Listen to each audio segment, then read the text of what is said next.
bem-vindos ao canal Eu Vivo Matemática, comigo, a professora Simone Gabriele. Hoje nós iremos fazer o levantamento e a organização dos dados, o passo a passo, tais como coleta, o rol, as variáveis da pesquisa e os tipos de frequência. Vamos lá?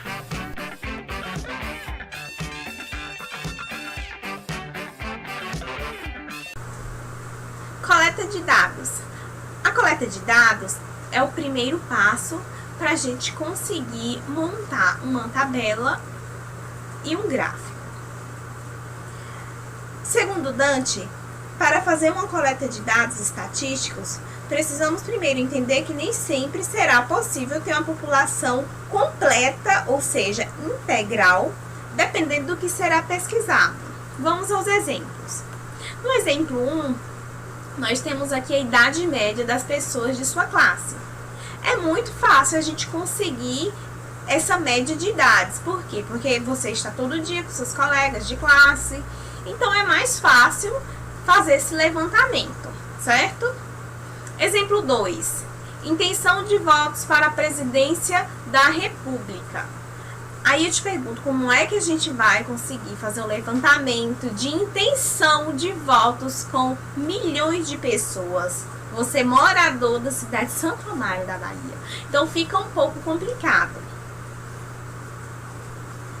Por conta dessas situações, recorremos ao que chamamos de amostra, ou seja, um grupo de eleitores de determinado local consultados sobre suas intenções de votos, que irá permitir que se chegue a um resultado mais próximo.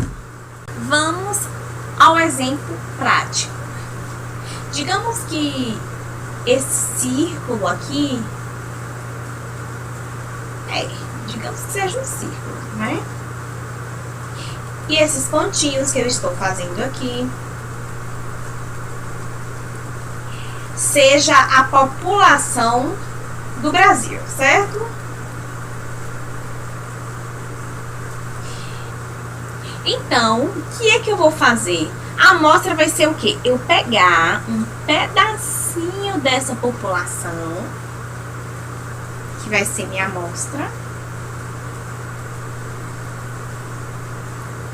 e tentar chegar a um resultado mais próximo do que eu quero investigar. É a intenção de votos para a presidência da República.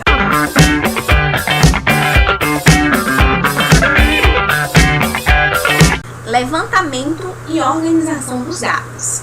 Então, eu irei fazer aqui minha coleta rapidão, uma coleta fictícia, bem rápida, com algumas pessoas. Vilma, Anne, Maria Lisa, Anelise, Márcia, Ana, Luiz e Vitor. Então, eu resolvi coletar a idade desses meus amigos. Vilma, ela diz que tem 42 anos. Anne tem 26 anos. Maria Liz tem 1 ano. Anelise, 2. Márcia, 38. Ana, a idade de Ana vai ser 40. Luiz tem 55 e Victor tem 18 anos.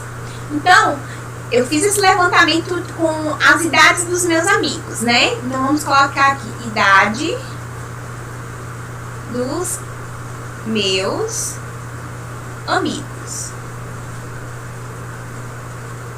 Então, o que eu quis coletar, o que eu quis saber foi a idade dos meus amigos. Então, primeiro passo, a coleta de dados.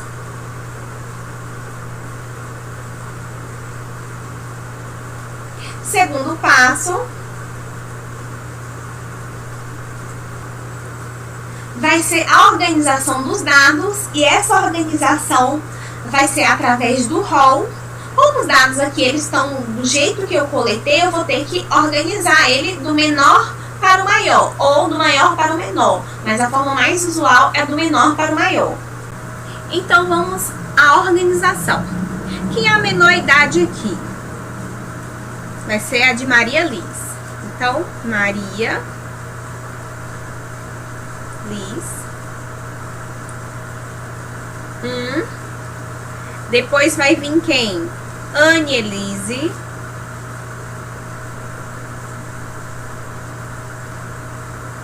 Dois.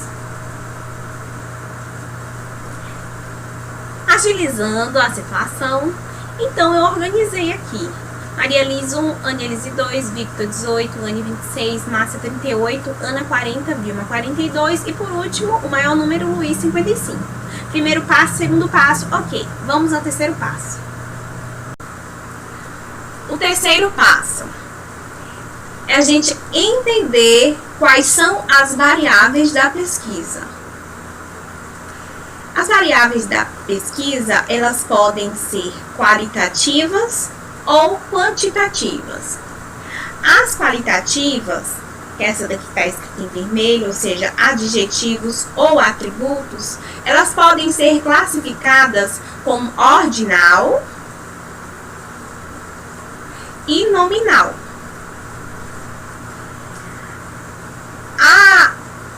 A classificação ordinal é mais ou menos assim, um exemplo. No caso, vai existir uma ordenação entre as categorias. A minha escolaridade, exemplo, tem primeiro ano, segundo ano, terceiro ano. Ou seja, ensino fundamental. Fundamental, médio, superior. Então, vai existir uma ordenação entre as categorias. Já a nominal, não existe ordenação entre as categorias. Exemplo, eu quero pesquisar a cor dos olhos das pessoas, o sexo, se é feminino ou se é masculino. No caso, cor dos olhos.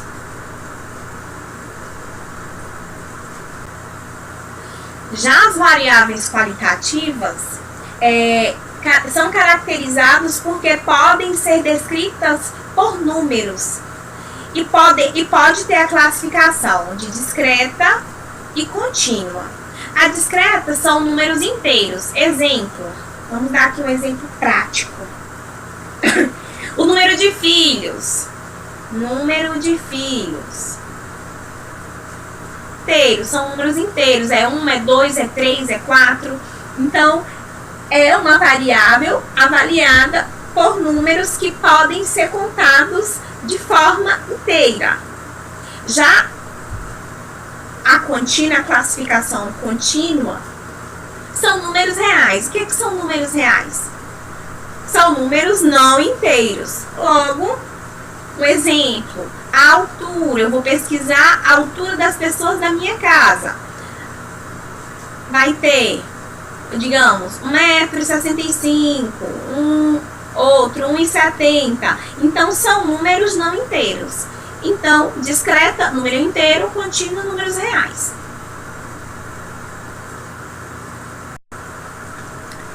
Quarto passo é saber o que são frequências. Mas, afinal, o que são frequências? As frequências, elas vão ser classificadas entre absoluta e relativa. E eu vou explicar no decorrer do exemplo dado o que são as frequências absolutas e as frequências relativas. No campeonato de robótica, tinham pessoas das seguintes nacionalidades: Bel, Anne e Marcos, brasileiros; Romeu, Aaron e Louis, espanhóis; David, Paul, Peter e Sharon, norte-americanos. Então, aqui nessa tabela aqui do lado, tabelinha bem simplesinha, só para vocês entenderem o que eu quero dizer. A nacionalidade quem são?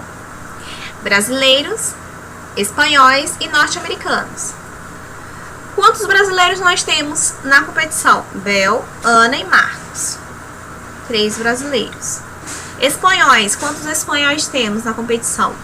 Romeu, Aaron e Louis. 3 também. E norte-americanos, quantos nós temos na competição? David, Paul, Peter e Sharon. 4. Então, o total de participantes desse campeonato vai ser quanto? 4 mais 3, 7. 7 mais 3, 10. O total, quando a gente fala em totalidade, falando em percentual, eu estou falando de 100%. Ou seja, os participantes desse campeonato, todos eles, Bel, Ana, Márcia, totalizam 10. Então, 10 vai ser o equivalente a 100%. Então, a frequência absoluta vai ser o número de vezes que os dados se repetem, certo? E a frequência relativa, ela vai ser os números expressos em forma de fração, decimal e porcentagem. Vamos às três formas da frequência relativa. Quantos são aqui? 3, aqui são 3 e aqui são 4. Qual é o número total aqui? 10. Então, eu vou dividir todo mundo aqui por 10 para eu saber qual é a frequência. Aqui vai ser 0,3. Se for dividir, aqui vai dar 0,3. E aqui vai dar 0,4. Colocando aqui a forma fracionária, aqui a forma decimal. E agora vamos à forma percentual. Eu transformando o 0,3 na forma percentual, isso significa que eu tenho 30% aqui, 30% aqui e 40% aqui, que totaliza os meus 100%. Logo, os meus cálculos estão corretos. Certo? Prontinho. A frequência absoluta vai ser a quantidade, o número de vezes que os dados se repetem, e a frequência relativa vai ser os números expressos em fração, ou decimal, ou percentual. Infelizmente, nossa aula chegou ao fim.